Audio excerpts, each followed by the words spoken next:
Right, hey guys, how we doing? Back on another video from Totally Not Mark. We're continuing with his One Piece reviews covering the Jaya and Skypiea arcs of the story, and my god, I absolutely enjoyed it. I thought it was absolutely goddamn incredible. The story is just so well written and just so well paced, and the stuff is so well placed. Like, oh, I love it. I absolutely love how much history goes into this and how much world building there is, and there's so much stuff going on around in the background. Absolutely incredible.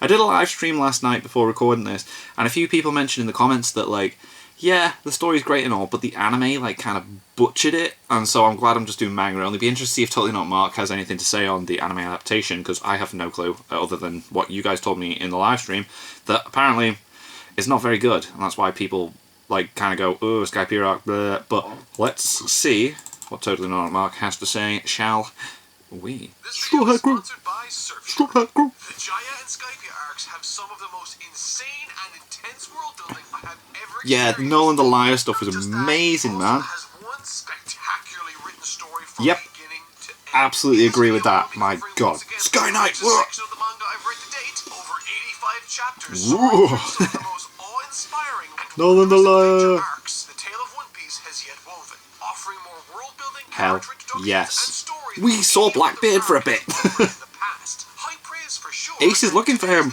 What's going on? To cover this incredibly massive tale of adventure, honesty, and tragedy.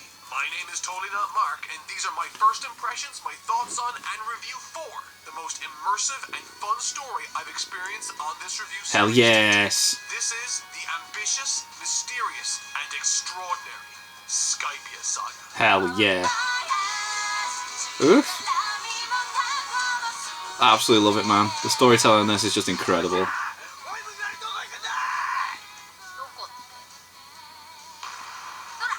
The sky.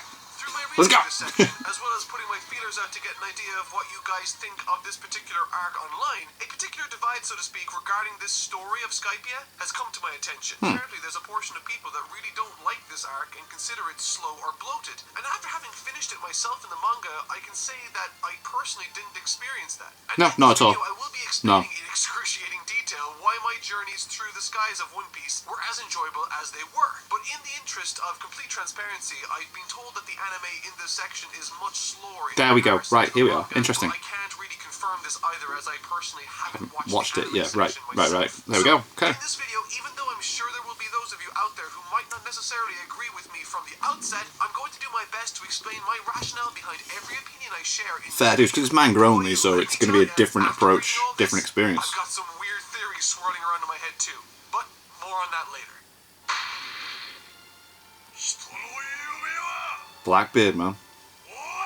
And Ace is looking for him, and it's just like he turned up with his team, and then it's like, oh, okay, never mind, they're gone. The story of the Skypiea saga can be broken up into two sections or arcs. The first being Jaya, and the second being Skypiea, which the saga itself is named after. And guys, I know in the last video covering Alabasta, I was overwhelmed with the amount of stuff in that arc. Yeah, it was a lot. This is like that, only on steroids. Hell yes. Once again, I went above and beyond the Call of Duty here in crafting a world that needs to be experienced in order to fully appreciate Hell yeah, you do. The Alabasta saga, which felt as though it had several segmented, self-contained stories prior to its and they all blended in. like This is just like something else. Skypiea saga is composed entirely of one solid story that flows perfectly from beginning to end, incorporating two separate Something that happened 400 years ago. My favorite saga in the series to date. And as soon as the story kicks off, it becomes abundantly obvious how ambitious this tale is. It's very ambitious. Holy crap! You got something that happened 400 years ago. A story that's told to people. They go up there. You find what happened.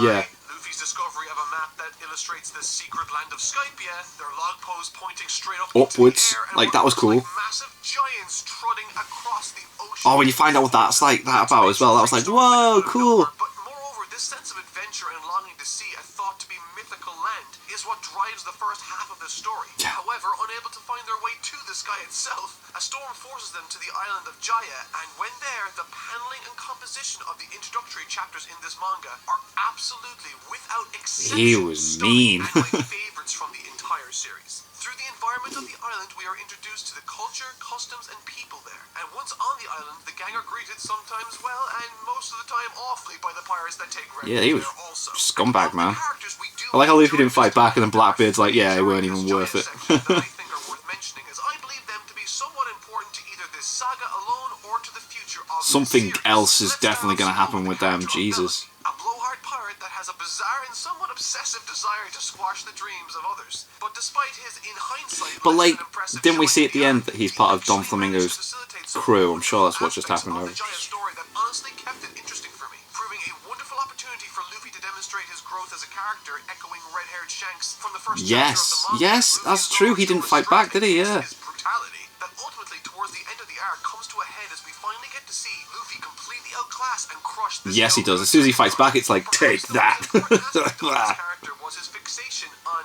bounties. I had never really paid much attention to bounties in the past, as they hadn't played that larger role in the story. But they've been constantly But there. the way this conflict between Bellamy and Luffy hinged heavily on the bounty mechanic, I thought it worth mentioning now. The notion of reputation or bounties are a surprisingly robust plot device. Well, yeah, because if someone's worth a lot of money, then there's something about them, surely, yeah. Bounties to Dragon Ball's power level system. I think from a narrative point of view, they share some obvious similarities, but largely are distinct to them. And more importantly, I think they are much better. So let me explain. Unlike Dragon Ball's power level system that primarily focuses on power level, for lack of a better term, while a bounty can incorporate that, it certainly isn't just limited to that. More broadly, it indicates how notorious a particular individual is, how much they've Normally, with their ability, then you look at Luffy and it's like, oh. is included in this also. It's much more versatile than simply stating they are strong. It adds an air of mystery to that individual, as technically I suppose with Luffy, yeah, it's like, wait a minute, why is he that much? In order to have a high bounty. But what makes a bounty in this particular instance similar to Dragon Ball's power level mechanic was its implementation during this Jaya arc with Bellamy, who was fixated on Luffy's outdated bounty reward of 30 million berries and thought because his bounty was higher, he could easily squash him. Remind you of anything from Dragon Ball? Ooh. Jace trying to fight Vegeta.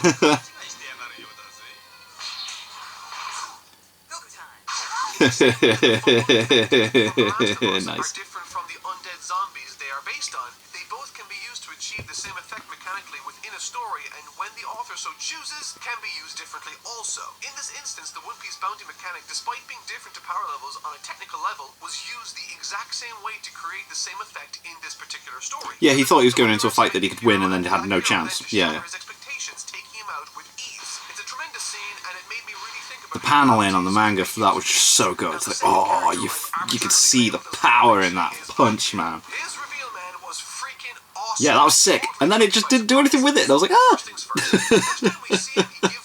That was really cool. Regular pirate that happens to share the same philosophies as the rest of the Straw Hats. But later, when it's revealed to be Blackbeard himself, Yeah. it made my head spin, because now I don't know what to trust anymore. Yeah. Could Gold D. Roger still be alive? So many questions with virtually no answers yet in this story. Oh, and before I move on to the most important character in this arc, we do also get to see an extremely government. important council of world officials and two new warlords of the sea. I can't really say much about Don Flamingo, that guy, and Mihawk turned up. There we are. This guy was talking about Blackbeard, wasn't he? And we saw Whitebeard there. Some of the most impressive surprises came from seeds that were planted. Yeah, just sprinkle them on.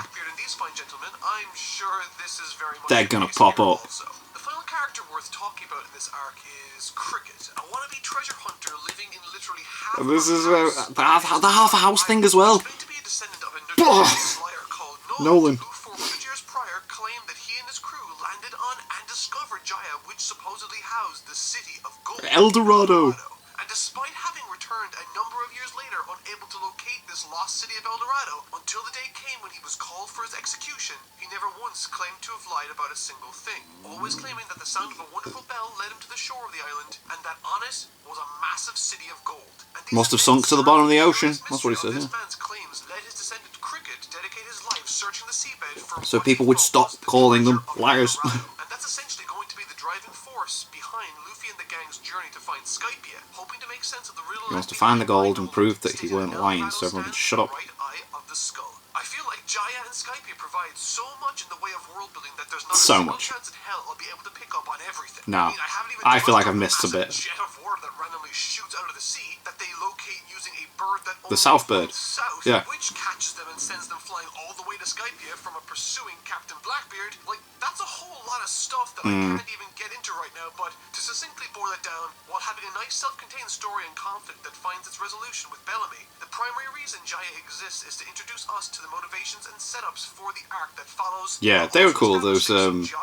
they go underwater and find stuff as well, don't they? They're the brothers. It's time to soar to Skypiea. Yes.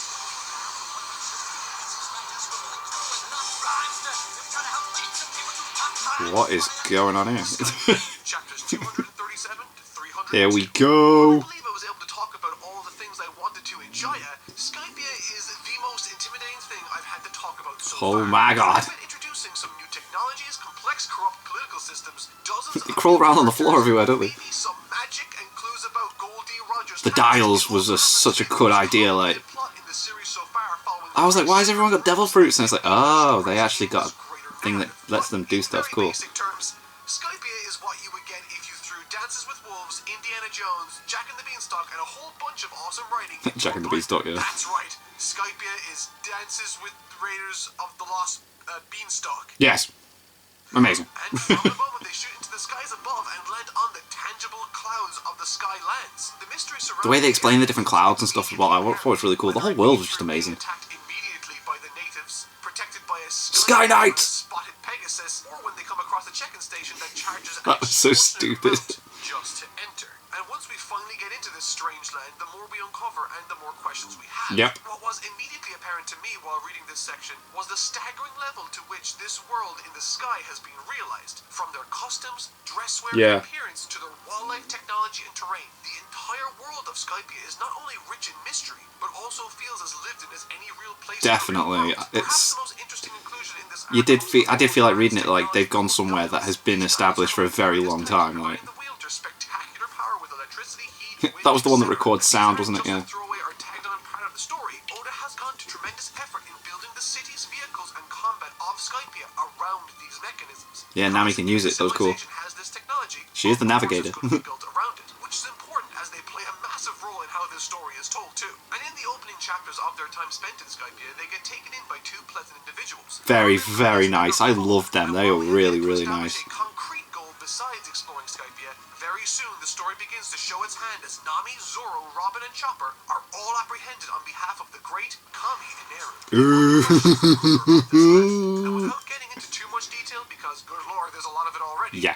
The overall plot of the story leads one half of the crew deep inside a massive sacred forest where they must atone for their crimes or something. Yeah. All the while And the other guys have to come and save them. And discover a massive corruption within the land of Skypiea as they all tremble in fear under this tyrant that goes by the name of And Kami. yeah, Kami. And this particular Eneru. character's characterization, even before we meet him, is fantastic. Whether it be through the But he logos, just their lightning. role, or the What are you talking about? Me? Bam. It's painting a very serious picture for us, the reader, through the abused political structure in this land. So right now we have achieved the first goal of this arc: find and regroup with the other half of the Straw Hats that were kidnapped. And this is when the story puts its foot on the accelerator, as we are not only going to follow just these two Straw Hat groups, Nope. but two other groups as this story unravels. The first Shandians. group is a tribe of people separated from the established civilization Viper. we've been introduced to already, called Sandians. Clearly, this tribe takes inspiration from Native American, Mayan, Incan, Yeah. Aztec traditions, cultures, and practices. And you bet Oda has fully realized their clothing dialogue and motivation before we even. I mean, see they're them. trying to take back their land as well, aren't they? It's like, whoa. Characters are its leader Viper and a small child called Isa, who has mysterious powers similar to many others on this land. Yeah, called the mantra, an ability yeah. that allows her Mantra. to hear the living beings of the greater area, pinpointing their locations. However, she is by far the only person in this story that has this ability, and I will get more into that Yeah. later. The final group I want to talk about are the villains of this arc: Kami Eneru and his subordinates known as vassals.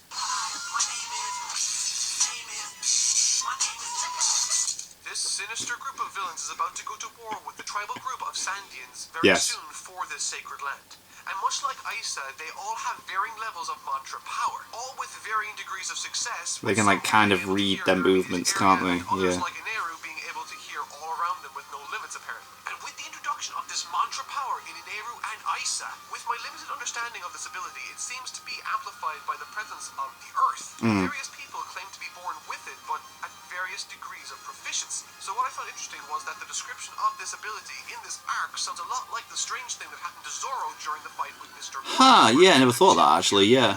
Or at least significantly more than he was used to. A sort of zen-like state that for some reason Like he Ultra couldn't Instinct. tap into again. So what if this isn't something you were born with, but instead You can learn. either have an aptitude for, or everyone else can learn it. Yeah. That's just the ongoing theory I have. Just a little sprinkle of something again there. But I'm sure that will be touched on later or disproven entirely. The sacred forest the apprehended Straw Hats are eventually dragged to raised so many red flags for me, as unlike the vast majority of what we've seen so far on Skypiea, it stood in direct contrast with the wildlife that lurched within. Yeah, it was completely different, and it made sense when it's explained. Yeah. And it's because it's from down below. See what I mean about this particular story, throwing so many different mechanics and things Yeah, to consider. absolutely sick. The good stuff yet. Once they orientate themselves, Nami, Robin, and Zoro opt to get a fix on their bearings, leaving Chopper to guard the merry-go which they were transported Bless. in. While exploring the lush jungle, atop a tree, Nami spots something that changes A south bird, everything. wasn't it? She sees the second half of that guy Cricket's house. Oh yeah, the house. On the coast. Yeah. It's at this moment we, as an audience, or at least me, get a sudden rush of insight. Yeah, it's like, whoa, This wait, island what? of soil floating in the sky. This was once part of Jaya, and it was sent flying up here 400 years ago. Yeah. So it turns out that Noland the Liar was in fact telling the truth. Yeah. And what's more is, once Luffy, Usopp, and Sanji, after encountering and defeating one of Eneru's vassals, arrive back at the ship to reconvene with the rest of the group. And in doing so, Nami places the map she has of Jaya with the map Luffy found. Yeah, of and it Skypiea. makes one big skull. Wouldn't you know it? They combine to make a skull. Whoa. Which means the right eye must Whoa. have El Dorado, the city of gold. That's so sick. It's like, The combination of these two maps was so satisfying to me. Firstly, because I didn't see it. it's just the way everything slowly clicks together. It's like, ah. The flashback with Noland and the main dude from the shadow. Oh my god, I love that. Which means that between Noland's first and second arrivals on the island of Jaya, the land must have been shot into the Boop. sky, removing El Dorado from the island entirely. The new goal now is to find El Dorado Yeah. and to take that gold. But the most interesting aspect of this particular part of the story thread for me is that the main conflict of this arc isn't directly involving the Straw Hat crew initially. Yeah, it's not, they're just This entire in the background of series it. so far, particularly every single story directly involves at least one member or all of the Straw Hats requiring rescue or defense. But this very arc, the dated conflict between the native tribe of Oh Scythians my fighting for God. the land against the tyrannical and terrifying Kami Enel. And while he might not look terrifying from the outset and bears a striking resemblance to a particular prolific rapper, see if you can guess who that is. Well, I never thought about that actually. Yeah, he does look a bit like Eminem. He is by far the most narcissistic and intimidating. Loves foe. himself, man. Jesus Christ. One that not only imposes his will on others, but before he takes them out, humiliates them, Yeah. demoralizes them, and stands before them as the Because he's better than everyone else. He just calls himself a god, doesn't he? Kami, like. He firmly believes he's a god, and that Yeah, everyone there we go. should worship him. Unsurprisingly, his power of electricity came from a devil fruit, but Yeah. once again, I am impressed by the level of attention to detail Oda has implemented here. The story feels entirely new, as the Straw Hats discover this world and uncover its secrets. And what follows this decision to search for and secure the secret city of El Dorado is some of the most fun I've ever had. The way they find the poneglyph or whatever it's called, and Robin can read it, and then the message on the back. What's going on? Oh, Luffy found it. I thought that was class. Fights were cool. There's a really great scene that finally puts into perspective how impossibly powerful Kami Eneru is. And essentially during this part, he gives the forces of the natives 5 entire minutes of Oh, the spear through the head, man. attacks just to prove to them that their efforts are entirely useless. Effectively, Eneru zaps from I area can to prefer the way the area, manga practically portrayed that. all of the Just seeing that rebel clip down, it's like, ooh. However, in the process, the gang, as well as Viper, the leader of the rebels, take out all of the subordinates of Eneru. Yeah, and man. Luffy sort of gets lost in a giant silly snake. But Yeah, he doesn't realise it. It's like, that bit, as soon as they're all looking at him, I was like, that's sick. That stretches through the clouds. They were all fighting each other, and it's like, nah, let's get this guy. As he shows us that he's had a plan of attack this entire time, utilizing something I hadn't heard mentioned for like 100 or so chapters. A sea prism, something that Yeah, that neutralises devil fruits. Yeah, and then he mixes it with the dial, and he's just like, no. He takes out both himself and Eneru in the process. What a fantastic sequence! I So never sick, saw so coming. sick. However, something does happen that's quite interesting during this, and I thought it worth mentioning. Bearing in mind that this isn't at all a criticism of the writing itself, just a Okay. fun observation I had. Right. Eneru is now lying motionless on the ground. However, using his power, he essentially shocks his Massages his heart back. much Yeah. like a defibrillator would in a hospital Yeah, yeah, or yeah. one of those TV shows we see. But did did you know that this scene is based on a myth? Defibrillators do not, in fact, start the heart beating again. Ah. A shock to the heart doesn't do that at all, apparently. In fact, it actually does the opposite. Apparently, defibrillators are used to slow a person's heart down and regulate it. The word fibrillation means rapid, irregular beating of a heart. And Interesting. So a defibrillator actually tries to restore that back down. Interesting fact. I can't exactly blame Oda here. Decades of famous TV shows tell us otherwise. I just thought it was a fun thing that was worth mentioning. Oh. What's more interesting Okay. is how Oda actually handles the political struggle and mystery of Skypiea's country and land. The issues and social commentary taking place in this arc itself are actually quite interesting, and I love how Oda isn't exactly taking a particular side in the war No. either. He acknowledges the unjust means with which these people were forced off of their land, but he also takes a little bit of time to draw attention to the fact that the great-grandchildren of Skypiea shouldn't have to pay for the sins of their ancestors. Not at all. What's really interesting is they consider this to be as much their land as the natives do now, leaving the audience to choose their own side. Now, naturally, we sympathize with the natives much more as they have been forced into this It's like, unnatural whoa, situation come by on. seemingly pure happenstance as tragedy would have it. And what makes this situation all the more tragic is the flashback sequence Oda gives us of Noland's story. This was so good. The way for this entire arc. Once again, Oda doesn't feel compelled to tell his story. This was so good. This was so good. He sticks to his guns and spends what would translate The snake, even the snake man. manga releases, telling this crucial to understand story of a voyager and his friends he made through unconventional means in Jaya. Essentially, in a nutshell, Noland, a foreigner, helps to save the natives of a particular They have plague tree that is fever. befalling their island, desperately trying to help them in any way he can. And after several misunderstandings and a series of unfortunate events, He helps the them. two leaders of the respective sides gain respect and love for one another. Unfortunately, we all know how this ends, but the means with which it does is hauntingly sad. Yeah. Evoking from me the strongest emotional response I've had in this series. I cried. I cried. My girlfriend was sat on the other sofa, and I was crying my eyes out at the end of this flashback. Returns, they are gone. Yeah. They've been sent to Skypiea never to see each other ever again. And the fight the tribe leader puts up to ring that bell for his friend is incredibly moving. I loved that flashback, but what's most amazing. interesting about it Absolutely is amazing. echoed in a quote Nico Robin made earlier in the arc and how it ties in with the ending of this story. The quote is, "Those that don't respect history Are doomed to repeat it. Yeah. You see, Yeah. Nehru doesn't respect anything. No, not at all. The legacy and history of the natives. Even his subordinates straight out say this in dialogue sometimes. And so, much like the story of Noland, Luffy, a foreigner, has traveled to a new land in search of adventure. Yeah. Through misunderstandings, he comes into conflict with the natives, but eventually they recognize him as an ally, allowing Luffy to rid these people. I never thought about that. Yeah, Luffy's reliving Nolan's story pretty much, isn't he? Yeah. Ravaging the lands of Skypiea, threatening the people's very existence. The parallels between this story and Nolan's are obvious, but the way it ties them together is nothing short of masterful, making this It's all the more so well satisfying written. for me. So well written. Oh.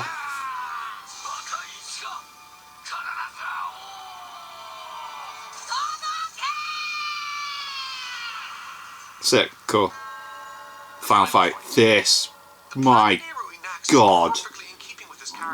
The way Luffy's Devil Fruit ability is just like, I never even thought about it. It's like, yes.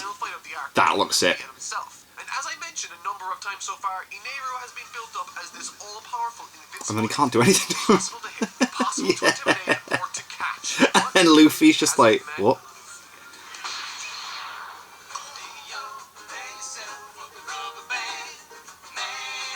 There's a whole manga panel of his face just like, blah.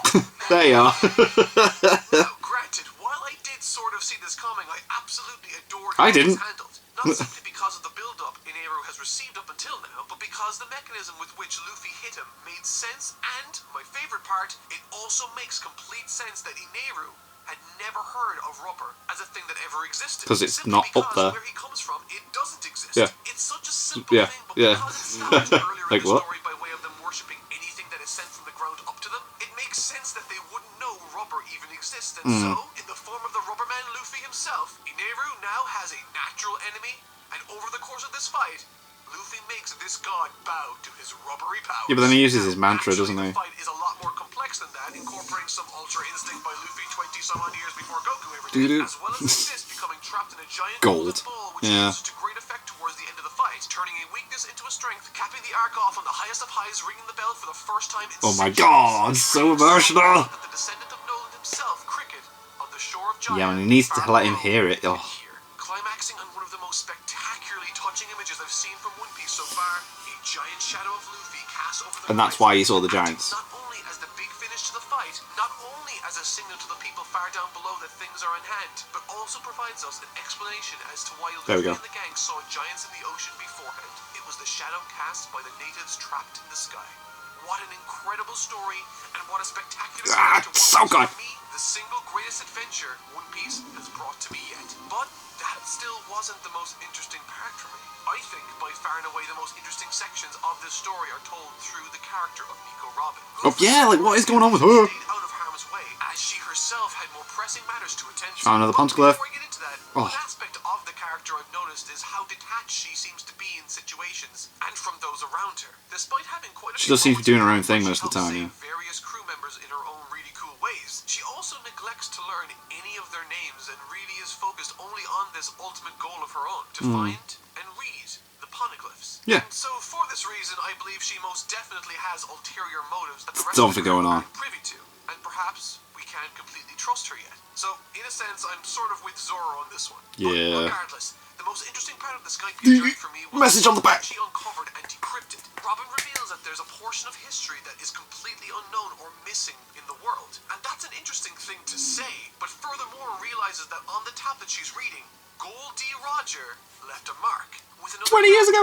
Ganfor reaffirming to her that he had in fact been there 20 years prior. And what's perhaps the most interesting thing she says in this instance is, how did he know these letters? Which Yeah, so how did he read it? Who or what is she? Does she know why Yeah. she can read these letters? Is her memory missing? Is she connected in some way to Goldie Roger? And what's more is that in this very chapter too, Ganfor points out that Luffy was just like him. I feel like at this point they're trying to make me think Roger is Luffy's father, but I have a I don't feeling think it that's is. the case for some reason. It seems perhaps too telegraphed. Yeah. And what's more is that the text on these poneglyphs from Alabasta and now Skypiea have both alluded to a powerful weapon, but both have given that weapon a different name. Yeah. Perhaps there's two weapons, who knows? To find out more about this, I suppose we have to wait and Wait. see how this develops as they find more of these moving forward. And finally, Robin declares that she will have to connect them all and reach the end of the Grand Line. So it looks like she has a goal now to match the rest of her crew. Yeah. But apart from that, now that the Skypiea arc is in the books, I'd like to give Take the golden run. forward. In this video, I mentioned that the mantra mechanic might be huge moving forward, and that I think people can learn it like Zoro might have done in the arc prior. I also think sea prisms might have a very interesting future too. I wonder if someone who has a devil fruit power, if he were to hold a sea prism, Would he that be able to person use it? able to float or swim now that the devil fruit powers have been negated? And finally, Gold D. Roger. Given what I knew at the very beginning of this story, when they said he was executed, I didn't really think anything of it. But now that I understand the earth-shattering scope of power these villains in this series have, I feel like apprehending Gold D. Roger, who was the king of all of the pirates, and executing him would be an impossible thing to do unless it was Interesting. his decision. So, for that reason, I believe he's still alive, and that perhaps Interesting. in the future, Robin will find one of those markings Roger left behind on one of those poneglyphs. I have no idea how these things are going to unwind Excuse moving me. forward, but I'm ridiculously excited to see how everything shapes up. But that'll do it for this week. I've been Totally Not Mark. I'll see you all next time, and thank you so much for watching. Damn, that's a big sword. What's the freaking else going on? Mate, yeah. I wish he mentioned a couple of other things, like the dials. He didn't really mention the dials at all. At all, actually, whatsoever, did he? No. Like, because I like the subtle reveal with stuff. Like, I like how he doesn't explain everything straight away, Oda. It's like you got these people, like, blasting everyone in the chest, and it's like, oh, I was like, oh, so these guys have just got devil fruit powers, blah, blah, but then Sky Knight's like, no, actually, like, see this thing? Twat it with a hammer. Bam. Now put it on the side. Blows the barrel up. It's like, these dials can do different stuff. And you'll find that they tend to hide them in gloves or in bandages. And when you look back through the chapters, like, every time anyone ever did anything like that, they literally had bandages on the hand or a glove. It was like, oh, that was cool. And then Nami has taken the ship down, and she can still use the dial on that raft thing because she was really good to use. That was cool. I feel like, and they took a load of dials as well.